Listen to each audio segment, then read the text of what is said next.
Hey girl, Marissa here. You are listening to the Codependent Dummy podcast. As a young woman, you have been raised, reinforced, and rewarded for putting the needs of others above your own. Now, in your 20s, you're finding yourself exhausted, exasperated, and enveloped in shit relationships, especially the one you have with yourself. Codependency is a way of being where we put the feelings, wants, and needs of others above our own in an unconscious attempt to meet our own feelings, wants, and needs. Sorry to break it to you, sis, but that is not sustainable. This podcast is to help you undo all that so you can stop playing small and start taking up space, you dummy. Let's get to it. Hello, everyone, and welcome back to the Codependent Dummy podcast. Today, I am with Michelle Charime. Charime. Okay, we'll start that over. Okay. Hello, everyone, and welcome back to the Codependent Dummy podcast. Today, I am with Michelle Charime. Michelle is a psychotherapist based in Los Angeles, California, who specializes in codependency and trauma. She helps burnt-out people pleasers and deep feelers trust and prioritize themselves so they can live their most authentic and rewarding life. Prior to private practice, she gained nearly 10 years of experience in community-based organizations working with individuals facing homelessness and mental health concerns. Fun fact, she has had not one, but 2 email exchanges with the Irvin Yalom. Michelle, thank you for being here. Thank you for having me. I'm so grateful for this. So for the non-psychotherapist groupies, who's Irvin Yalom? So Irvin Yalom is to me, he is my idol for psychotherapy, but he is I guess technically a psychiatrist, psychotherapist, who has, in my opinion, made a huge dent in existential psychology. And wrote that ginormous textbook on group psychotherapy that a lot of people reference to. So yeah, if you're into existentialism or want to explore, he's your guy. Mm-hmm. Yeah. Yeah. He would be like one of potentially like our generation's, like if we had a Mount Rushmore for therapists, he might be on there, just for the listener who doesn't know him. I would definitely vote for him to be on there. Yes. Yeah. All right. Well, thank you for that. Yeah. And let's look at the typical 2 questions for our guests here, Michelle. So first, how do you define or conceptualize codependency? Yeah. So I see codependency as like a over reliance or over dependence on another person for your emotional, psychological, and maybe even physical needs. Mm-hmm. And to delve deeper into that, I really see it as a survival tactic that some people in childhood, adapt and create so that they can create connection and maintain connection with their caregivers growing up. And when you're growing up as an infant, the most important dynamic you have is with your caregivers. And so I see it as a survival tactic because sometimes if our authenticity is not encouraged and we're not given space for that, the authenticity can kind of go out the window in effort to form and maintain that attachment. So I see it as not something people do intentionally, but more just naturally, instinctually in childhood. And then that can kind of sustain itself, right? Because if we're not aware of patterns, we don't break them. So it can be a pattern that people sustain into adulthood and they see impacting their other relationships in a negative light. So they they don't really know who they are. They're putting other people before themselves. I love to use this as an example. Like you even care so much about what the cashier at Trader Joe's thinks about you, Mhm. right? That's codependency in my mind. And I really see it as valuing other people's emotions, feelings, experiences, opinions over your own. And I Mhm. think deep down, it's a lack of trust within yourself. Mhm. Mhm. So much there. And yeah, survival tactic. Mhm. You mentioned typically that coming up like in our relationships with our parents and Mhm. how, yeah, you were like, this happens, I forget your language, but naturally or intuitively, right? Unconsciously. Yeah.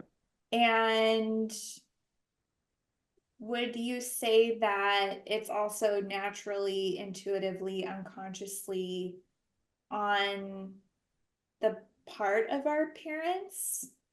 Mhm. Yeah, I mean, I think so because I think if there's, and this will most likely come up in, the other or the rest of the episode, but I think if parents and caregivers are making space for your authenticity while you're growing up, then there isn't as much of a sacrifice of your authenticity to form that attachment because you can attach while being embraced and fully loved for who you are. So it can kind of Mhm. balance out.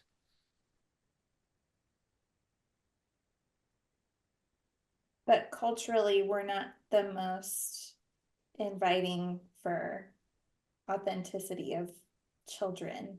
Right, right. Yeah, and I think um a lot of this too, which comes up with the emotionally immature parents is kind of generational trauma, right? Like of the way our parents and their parents and so on have been raised, and some of us too, right? Where they haven't grown up in the society where mental health has been on billboards and talked about. There haven't been mental health podcasts, and it's discipline was discipline. And I know my parents were physically abused in schools, right? That was like acceptable at that time. So there was no room to be yourself because being yourself is also expressing your emotions. And there was no, I wouldn't say no, but there was very limited acceptance towards certain emotions. So if you can't express yourself emotionally, you can't really express yourself authentically. So, Mhm. yeah, I hope that answers your question. Yeah.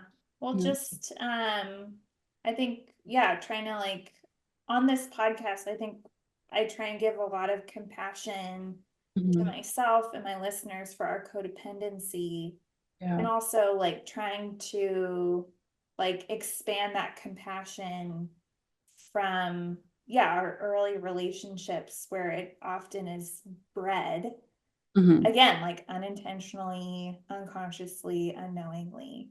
Yeah, I don't think my parents like had me and were like, oh, our little codependent baby. Right. Like, we're just gonna raise you to Yeah. be so over focused on us and other people. Like that No, wasn't, of course. Yeah, yeah. that's not, I don't really see that as the intention unless it's like, a domestic violence or intimate partner violence relationship where there is a perpetrator and a victim or a survivor. But I think our caregivers do their best, but sometimes their best is not enough for us, and that's okay. And that's not shaming them. It's just a pattern because they were given the resources they were given, and we're given the resources we're given. So, Mhm. Yeah. mm, All right. Um, well, typical question number two. Do you have a codependent experience or relationship from your own life that you can share with us? I don't, I'm just perfect. And oh no, Sometimes my guests, really, Michelle, sometimes my guests are like, I can't think of anything. And I'm like, oh man. No, Yeah. no. I'm definitely one of those therapists that, I specialize in what I specialize in because of my own experiences. And that's how it's so close to my heart. And that's Mhm. how I can relate deeper to my clients. But yeah, I'm happy to share. Well, I was raised by emotionally immature parents, which I didn't know until I was in my own therapy and in grad school and really understanding, the genogram and family systems and writing essays about myself, right? Um, and and realizing like I just didn't feel good in my family anymore when I was Mhm. really exposed to new experiences and trying out new things and, you know, following what like felt good within my body and seeing negative reactions from my family and even some friends.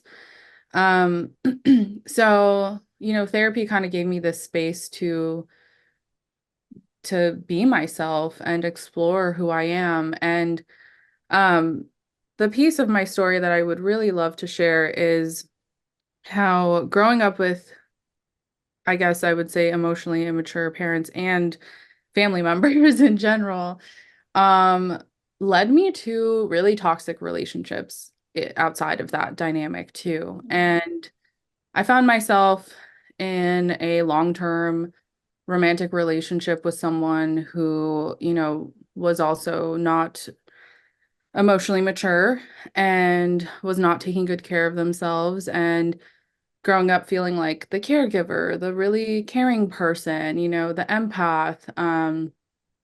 I noticed myself starting to enable this person, right? And really just trying to fix them and heal them and, that people pleasing, putting their needs before myself. I remember many times reading books. I really like to read like self-help books, or psychology books and reading books and like thinking of, oh, they would like this, right? Or this can help them. And Right. just always putting them first. And I found myself in this relationship for 8 years, engaged briefly, and hitting this point where I was like, I'm not happy. I know they're not happy. Maybe they're briefly getting some of their needs met, but I know long term this is not good for either of us. And when I finally was ready to accept this, because I wasn't for a long time, I sat down with one of my friends who's also a therapist, and we I confided in her and I told her I don't know if I want to get married to this person. And we talked about it and she was like, "What's holding you back from ending it?" And I said, "I don't want to hurt him." Mm. And to me, that was like a breaking point. That was my wake-up call where I was like, "Am I really sitting here considering getting married to someone because I don't want to hurt them?" Um, so that was when I really made the choice and, took action and ended that relationship. And it was really hard as someone who's dealt with codependency. It's really hard to hurt someone and break their heart. And after so long, but I saw that as like my first real stepping stone towards putting myself first and healing my Mhm. codependency. Wow. Yeah. Yeah. I'm just, I've talked about it on the show before, but like really like getting myself like stuck in a corner Yeah. and like really just backing into it in my codependent relationships until finally like there's like nowhere else to go. And then I'm like, Yeah. right. So like here you are like engaged, like you weren't walking down the aisle, but practically. Yeah. And then, right, it takes so much, Mhm. right, for us to say like no. Yeah. Yeah. I Mhm. think a lot of people, including myself, you have to get to this breaking point. I think I was listening to one of the episodes with Nick Bogner, and I loved his conceptualization of codependency, where like putting others before yourself, until it kills you. And I see that kind of similar to my story, where like it was killing parts of me. It Right. really was. Like I was not myself. I was scared. I was on edge all the time. My body physically was, thankfully I was generally healthy, but like getting nosebleeds, like the stress response in my body was showing up because Mm, my brain and my heart were like, no, we're not listening to that voice, right? Shut it down, shut it down. And so there's a point, I think, for most people where you can't shut it down anymore. And I see that as that corner that you're mentioning, where mhm. you gotta escape. Yeah. Yeah. All right. Well, let's shift focus to your specialty of emotionally immature parents. Yeah, let's do it. What does it mean to describe a parent as emotionally immature? Yeah, so an emotionally immature parent is someone that has a really diminished capacity for emotional reflection and expression. So, sometimes this can be like people in this situation could be referred to as emotionally phobic or emotion phobic. Like, it's not even that they don't want to deal with people's emotions or their own emotions, it's that they're so scared of feeling them. And I mean, let's be honest, like feeling feelings is hard, right? Like that's totally fair. But when you're an emotionally immature parent, you're just having so much impact on your kids, right? So these people are so uncomfortable with their own emotions.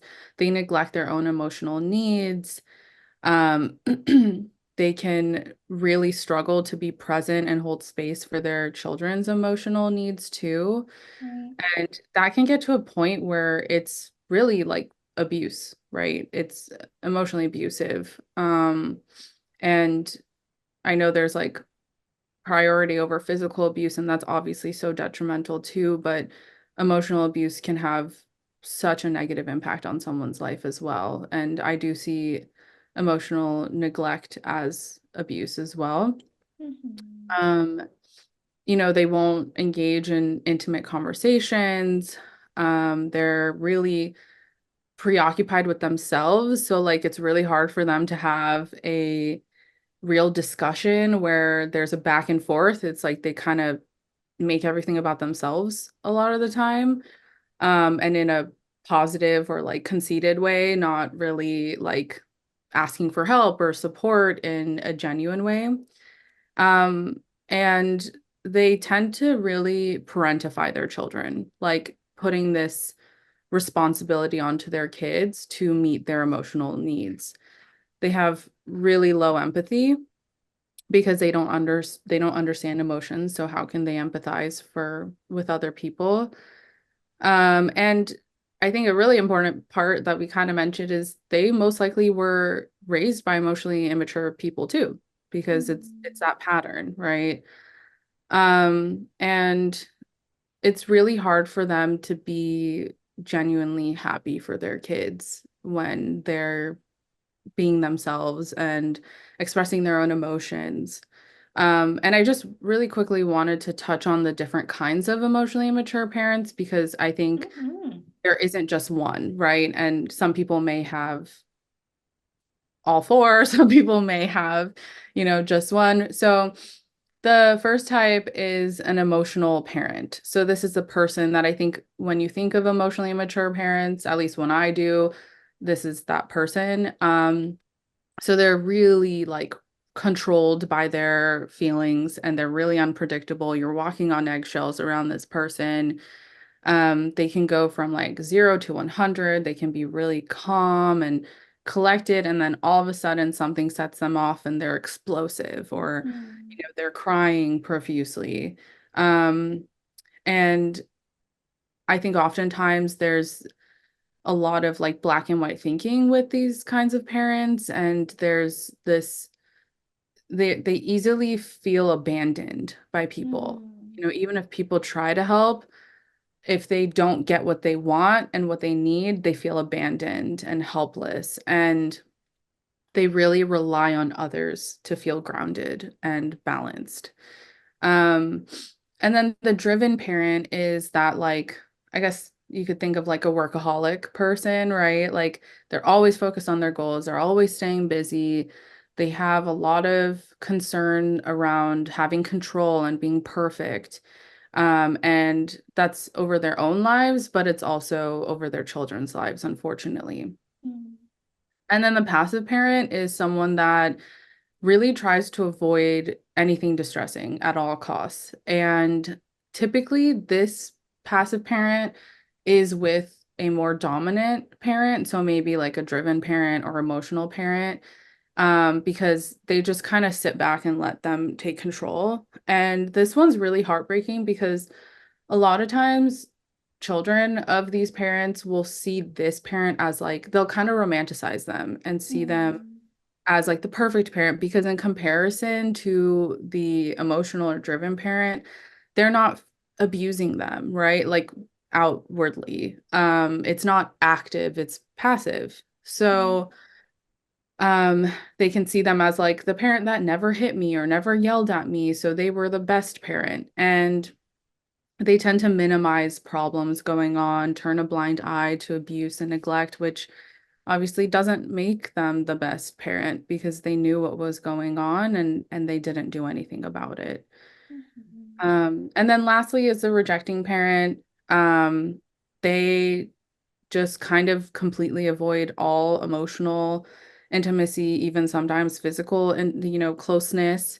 Um, and these are the parents that you kind of just wonder, like, why did you have children, right? Mm. Because they don't want to spend any time with their kids. That's how scared they are of connection, and intimacy. And they just have really little tolerance for other people's needs. And they can also be really commanding and explosive and isolating towards their children.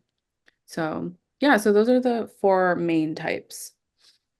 I'm curious, Michelle, as you're talking about the four types, do you sense that is it possible to have an emotionally immature and an emotionally mature parent, or do emotionally immature parents tend to attract emotionally Hmm. immature partners? And so you just have like either one is one of the four. Yeah, that's a great question. I'm like trying to run through my head like clients and like people in my life that like their family dynamics. Um, I wouldn't say it's impossible to have an emotionally mature and immature parental dynamic. Um, you know, I don't really know which kinds, but I would say that even if they did get together initially, it's probably a really rough relationship because it's really hard to be around people like this. And I don't mean that in a shameful way. I just mean that in a realistic way where these, like, if you don't have that emotional intimacy, what are you really getting out of this relationship, right? Like Yeah. that is such a crucial part of human connection and being a human. So I'm sure it's happened. I just think that it's probably really hard to maintain and sustain that relationship. Mhm. Um, So we can assume without any scientific findings and or data that most often if you have one emotionally immature parent, you probably have two. yeah. Yeah, I mean, looking into this, I kind of like in my own work, I really identified one parent as the emotional parent and another parent as a passive parent.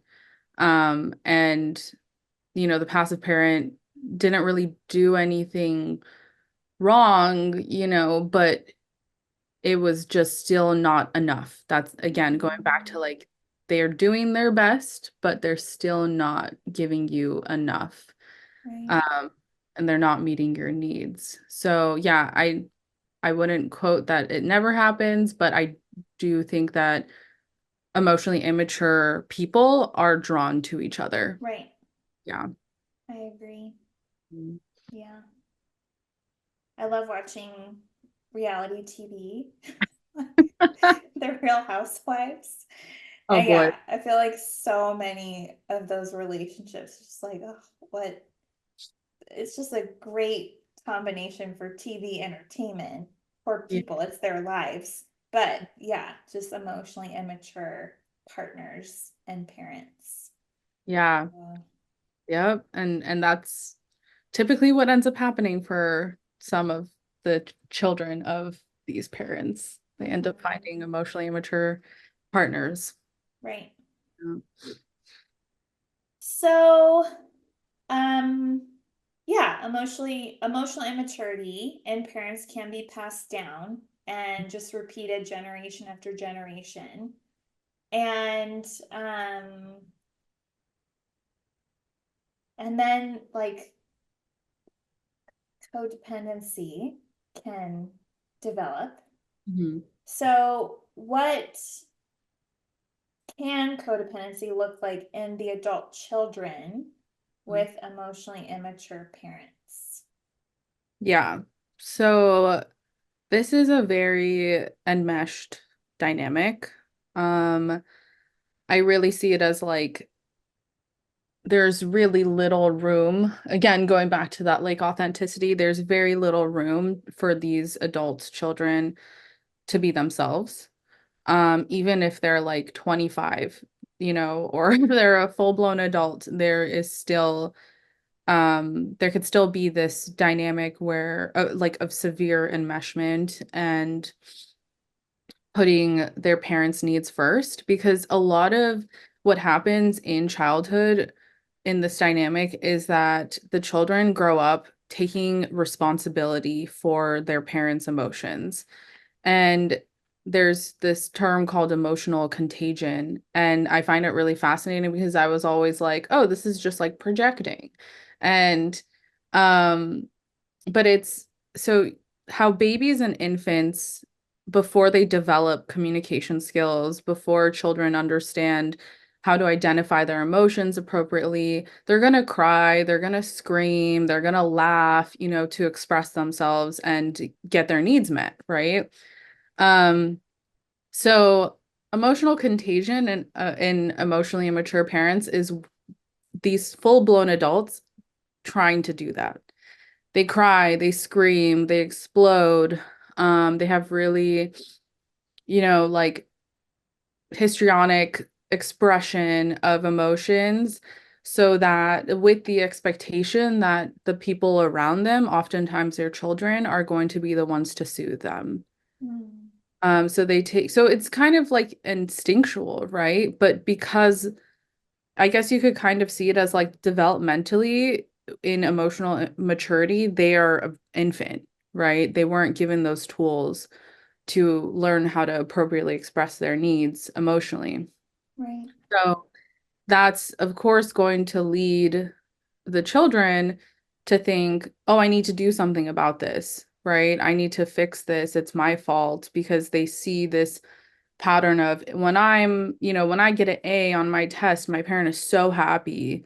But if I, go hang out with this friend that they don't like, they're really pissed off and give me like this like stare and snarl or whatever, right? And that scares me. So I know I need to focus on school and not hang out with that friend, right? Because then I'm safe. It really comes back to that survival. Mm, And I see this as like a really conditional relationship. Again, kind of like what I was just saying. It's like, if you're this way, I'm gonna love you. And it's, I think it's really hard to feel unconditional love in these dynamics, because it doesn't feel like that's available, right? It's mm, very transactional. If you are the way I want you to be, if you do the things I want you to do, if you make me feel the way I want to feel, then I'll love you. Then I'll give you attention, and the kind of attention you want and need. And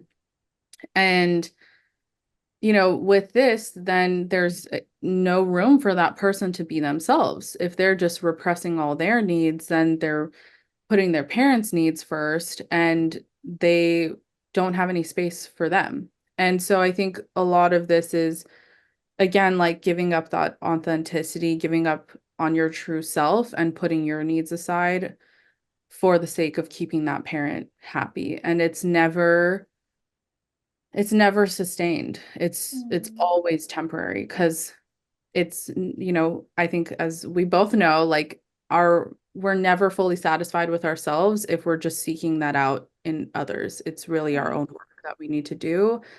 And emotionally immature parents don't want to do that work. That's the scariest thing for them to do is to look within themselves. Um, and of course, there's little to no boundaries.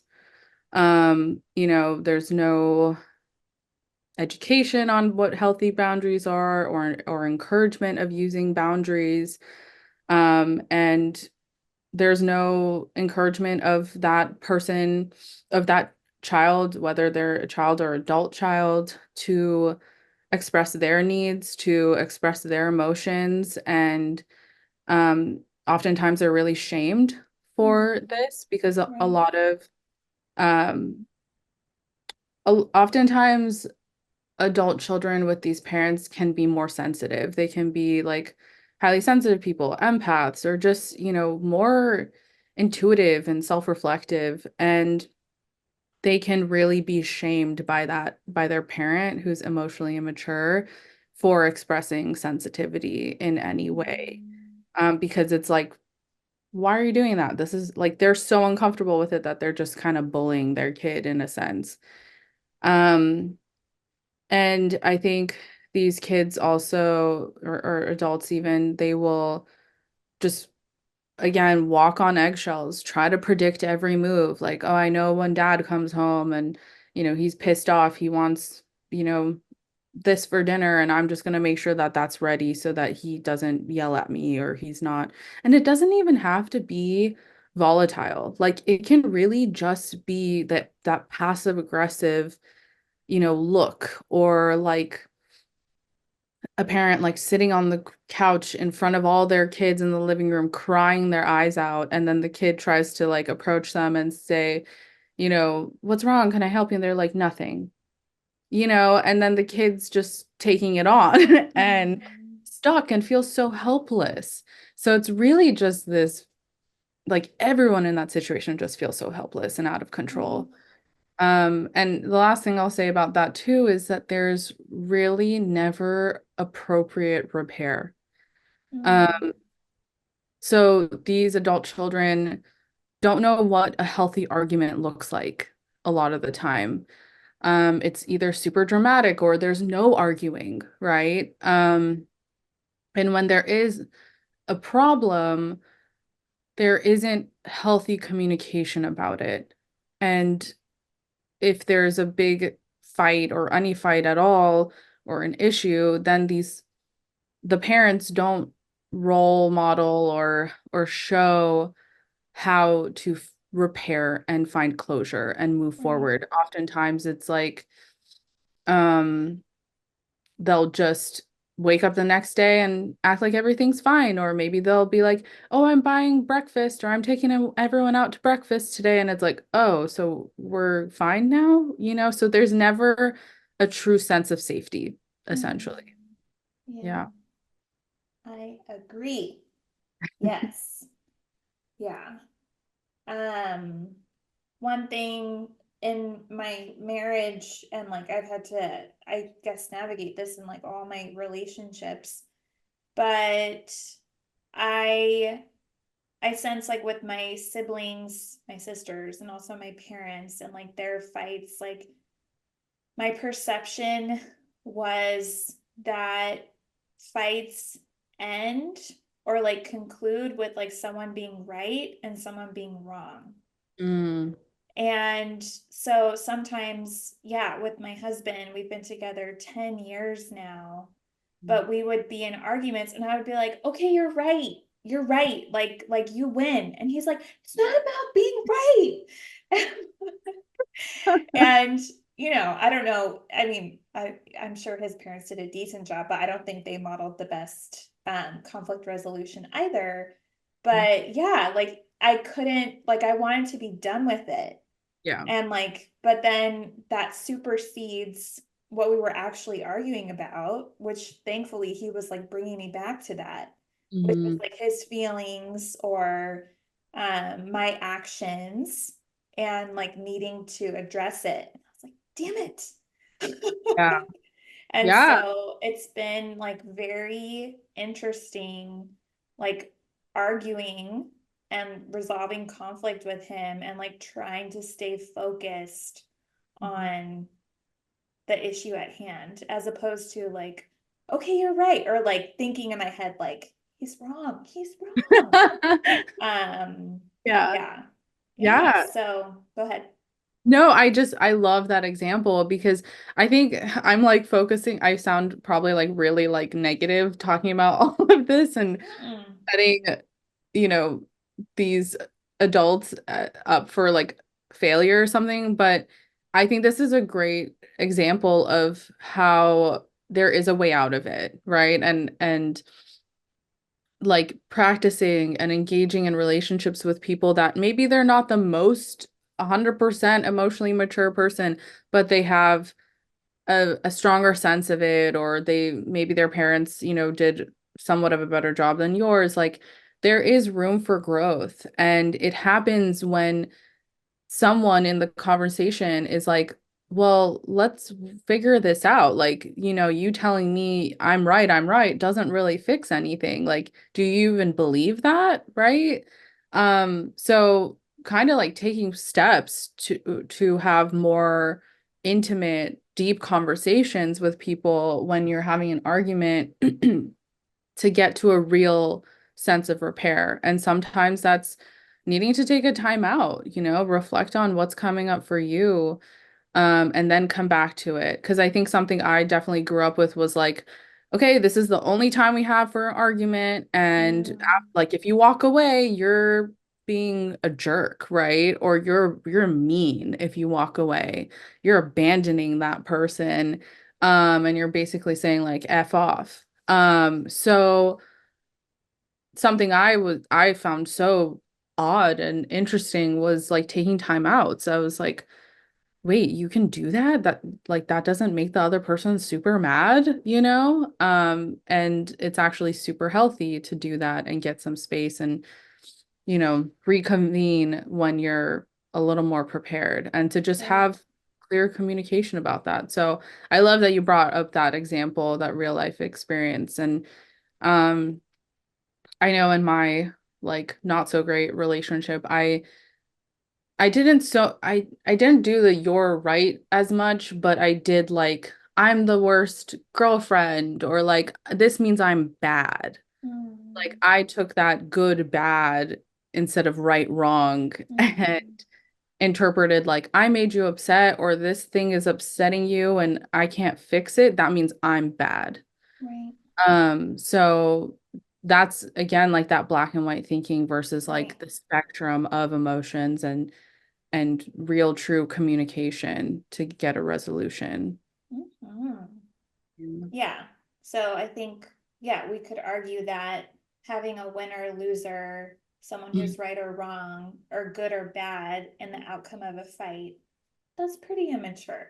It's like, you guys, like, there's an issue. We need to work through it. Let's Yeah, maturely discuss and find a compromise exactly. or a True. concept. Mhm. Right. So foreign to Yeah. adult children of emotionally immature parents. Yeah. All right. Well, thinking about codependency in these adult children with emotionally immature parents, what are the short and long-term consequences of remaining in that dynamic? Yeah. So to start off this question, I want to break down, I guess, two types of adult children raised by these parents and like the ways that their experiences can manifest in their personalities. Mhm. So, I mentioned like the more emotional, self-reflective, sensitive people. So those are internalizers. So they internalize the problem, right? They take on responsibility for the problem. Um, and so they're very self-reflective. They look within themselves to, solve an issue if it comes up. They rarely go and ask for help from others. They feel like they need to have the answers, and they feel like no one really they don't deserve that space, or no one is going to help them, or because they haven't been given that space to express their needs. They try to learn from their mistakes. They believe that you know if they just work a little harder, do a little better, they're going to fix things, they're going to make everything better.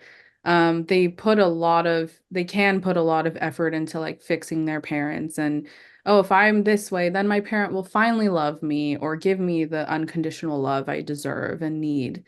There's a lot of guilt and shame when they don't please others, when others are upset with them. There's a lot of fear around confrontation, because they just see it like I'm the problem, I did this, I'm bad. Um, they don't really trust themselves, their instincts, they're really disconnected from who they are. And they really put kind of trust in others before themselves. And it's a lot of like low self-worth and low self-confidence, right? Because they're really focusing on the outside world, reflecting their worthiness, um, and just really over sacrificing. And that can really lead to a lot of resentment eventually for Mhm. doing so much and getting nothing back. So that's the internalizer. And then the externalizer is the person that kind of sits in this like victim mentality. I'm helpless, and they expect the rest of the world to change so that their circumstances can be different. So, they can also, instead of like being more emotional in the sense of like sensitivity and like crying and falling to depression and anxiety, like they can express their emotions more through anger and impulsivity and Mhm. like more destructive, outwardly obvious behaviors. And they're not as hidden and small as internalizers in the emotional sense, right? um they tend to like take up more space, and it's harder to avoid and not see their expressions. um they often can fall into like substance use and addictive relationships, and like seeking out immediate gratification because they're externalizing their soothing, right? They're Mhm. using other things outside of themselves to self-soothe. And they're really scared of being cut off from others. So again, that abandonment, because so much of themselves relies on others. And they can often be drawn to more impulsive and overly dependent people for support and stability. So, um, the interesting thing too is that a lot of emotionally immature parents are externalizers themselves. Mhm. So, or they fall into that category. And this can Right. be mixed, right? Like, there's definitely internalizers that have also externalizing tendencies or behaviors, and vice versa. So, it's not like so cut and dry, but often people kind of fall into one category more than the other. Um, so I just wanted to put that out there so that people can see like where they fall. And I think externalizers, again, it goes back to that pattern of like if a adult child of an emotionally immature parent is an externalizer or presenting more as an externalizer, that's that pattern just continuing, Right. right? Whereas internalizers tend to be the ones to, because they have more self-reflection, they tend to go to therapy, right? They tend to seek out support, and um they're really thinking like, how can I fix this? And to an extreme end a lot of times, but sometimes that helps them go into therapy and figure out like, oh, I don't have control over everything. How can I just take care of my needs? Um, Mm-hmm. yeah, so I think also just boundary issues with others in many different circumstances, not just with family, but with romantic relationships, with friendships, with work, right? People can have really high and unrealistic expectations of themselves sometimes. Again, like taking that responsibility, feeling like I need to please everyone. If not everyone's happy with me, then I'm bad, or there's something wrong with me, or I'm not enough. I feel like enough is such a common thing that I hear Mm-hmm. with uh adult children in these situations. And just this deep sense of emotional loneliness. And it's like, that cliche of you could be in a room with 100 people or hundreds of people and feel so alone, but it's real. Like when you're born and raised by these kinds of parents and your emotional needs aren't met, you just feel like no one understands you until you meet other people that are emotionally mature and create that space and that sense of safety for you. Um, and, finding yourself in those relationships, again, that are abusive and toxic, um, having a really hard time asking for your needs and taking up space in that way. Sometimes people will just stay away from emotional situations and emotional intimacy. They'll maybe like not ever get involved in a relationship, or maybe they get involved in a relationship and it's not healthy or whatever. And then that's like the evidence, the extra evidence they needed that like, I can't be in a relationship. This isn't safe, Mm-hmm. right? Um, and yeah, just this like need for external validation all the time, or I guess I don't want to use all the time, but really relying on that external validation more than yourself, more Right. than often, or um but yeah, and then I think the last thing is like a lot of should thinking, right? Mm-hmm. I should do this, I should do that, instead of I want to do this, or I can do this, right? Or I don't have to do this. Like, I don't have to do the dishes right after I cook my meal because my parent would always yell at me when I didn't clean up after myself, right? Right. So, yeah, those are some of the consequences I've seen. Mm-hmm. And what are the initial steps you suggest for an adult child who wants to change their relationship with their emotionally immature parent? Yeah. Um, I feel like when I'm thinking of this question, I just want to like, give all the answers and, but it's such a process. And I Mm-hmm. think acknowledging that it's such a process, but it's worth it is a great initial step. But I would really start with acknowledging that your parent is who they are. If you are listening to this, or you've explored this idea in the past, and maybe this is kind of like a wake-up call that you've been waiting for, or that last like, knock on the door to be like, okay, yeah, this is what's going on.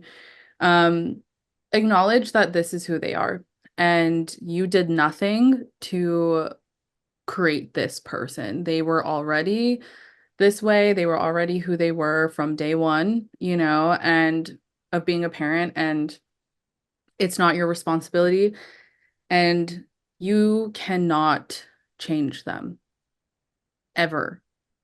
If they're ever going to change, it's because of their own actions, Mm-hmm. and because they want to. So I just hope people find like a sense of relief in that. It might be frustrating, but like there can be a sense of relief in the fact that you can't do anything. So knowing that, I would really encourage people to start focusing on themselves, explore like what does it feel like when you are yourself? What does it feel like when you follow that voice inside you, right? And you step away from the shoulds and you step into the desires and the I wants and, I need this. And just be curious with who you are because you've been shamed or, not given the space most of your life, if not all of it, to be what someone else wanted and what you thought someone else needed. So you deserve that space for yourself and to tap into your authenticity. I think another step that can be really hard but really powerful is grieving the parent that you Mhm. thought you had. Because sometimes you think that they're this amazing heroic parent, and then you're like, oh, wait, no, that's not the person I knew, right? Or that's not the person standing in front of me. And grieving the parent that you needed and that you deserved, right? Again, they were doing their best, but their best, it doesn't necessarily have to be enough for you.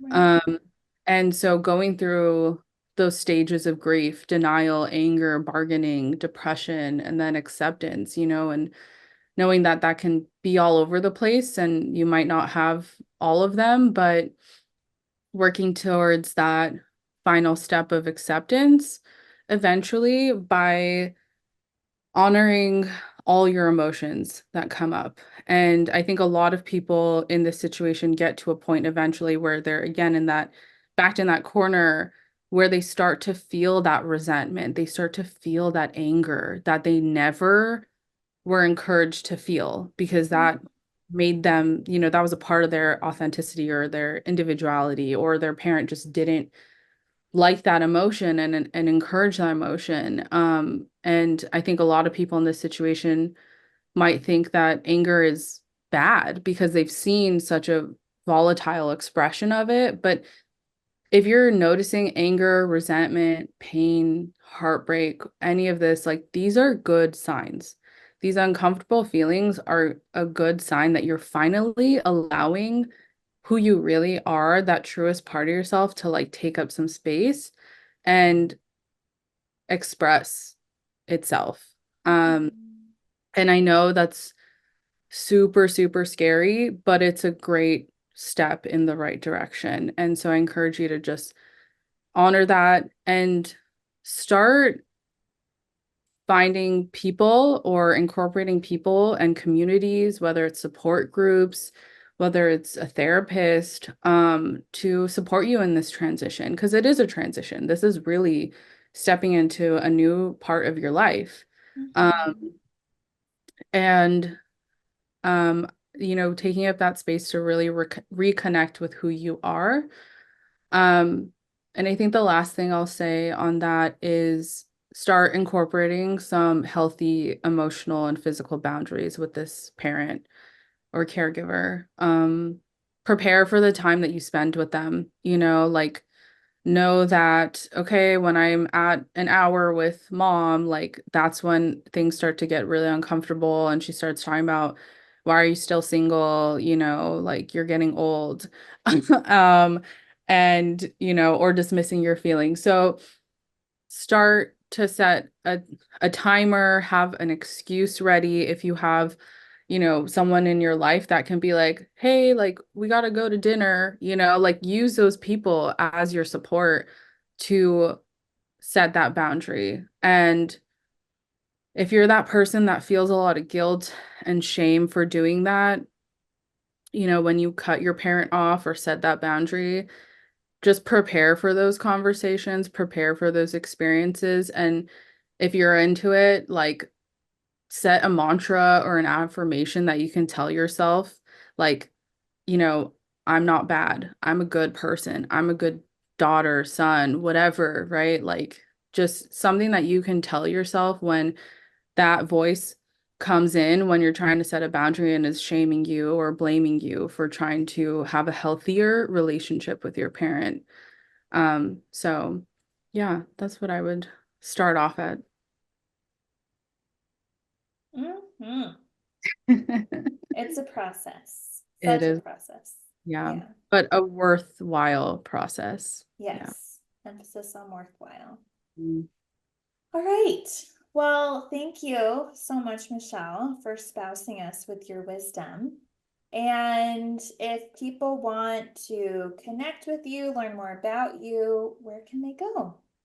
Yeah, so I do have a website, languageofhealingtherapy.com. And that's where you can find me and learn more about me and see if you want to chat with me.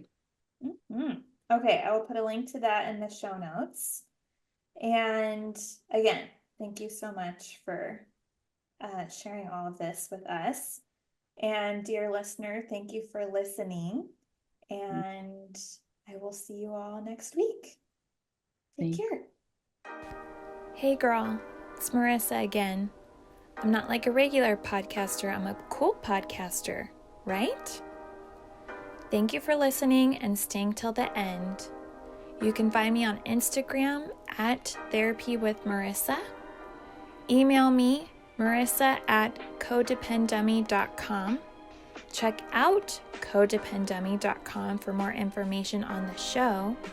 And baby girl, a subscribe, rating, and review would be much appreciated. Till next time, I want you to remember, if you are feeling unseen, I see you.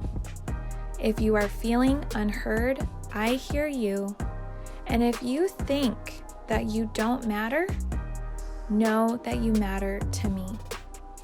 I want you to go out there so you can stop playing small and start taking up space, you dummy. And now, the disclaimer. Girl, this is not therapy and I am not your therapist. This podcast is designed to provide accurate and authoritative information in regards to the subject matter covered. It is given with the understanding that neither the host, publisher, or guests are rendering any legal, clinical, or other professional service. If you want or need a professional, please find one.